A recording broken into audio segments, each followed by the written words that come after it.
நலாஸ் நாட்டு சர்க்கரை நலமுடன் வாழ நலாஸ் இந்தியாவிலேயே நாட்டு சர்க்கரைக்கு ISI முத்திரை மற்றும் அக்மார்க் அங்கீகாரம் பெற்ற ஒரே நிறுவனம். தொடர்புக்கு 9047045000.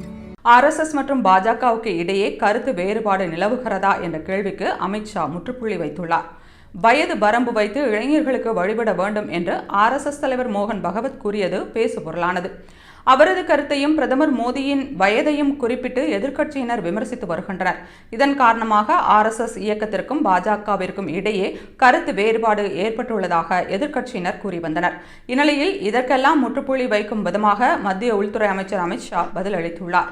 பேட்டி ஒன்றில் இது தொடர்பாக பேசிய அமித்ஷா, RSSக்கும் பாஜகவுக்கும் இடையே எந்த கருத்து வேறுபாடும் இல்லை. கருத்து வேறுபாடு என்பதெல்லாம் சில பத்திரிகையாளர்களின் கற்பனைதான் என்று தெரிவித்துள்ளார். மணிப்பூரில் தற்போது வன்முறை நடைபெறவில்லை. ஆனால் இரு சமூகங்களுக்கு இடையேயான நம்பிக்கை ஆழமாக உடைந்துவிட்டது.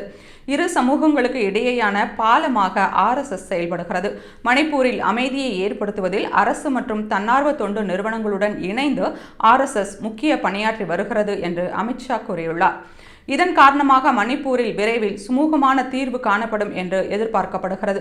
மேலும் ஜாதிவாரி மக்கள் தொகை கணக்கெடுப்பு குறித்து பேசிய அமித்ஷா, இது ஜாதி குறித்த கேள்விகளை உள்ளடக்கிய ஒரு மக்கள் தொகை கணக்கெடுப்பாக இருக்கும். தெலுங்கானாவில் காங்கிரஸ் நடத்தியது வெறும் ஆய்வு மட்டுமே. ஆனால் மத்திய அரசு எடுக்கப் போவது ஜாதிவாரி மக்கள் தொகை கணக்கெடுப்பு என்று தெரிவித்துள்ளார்.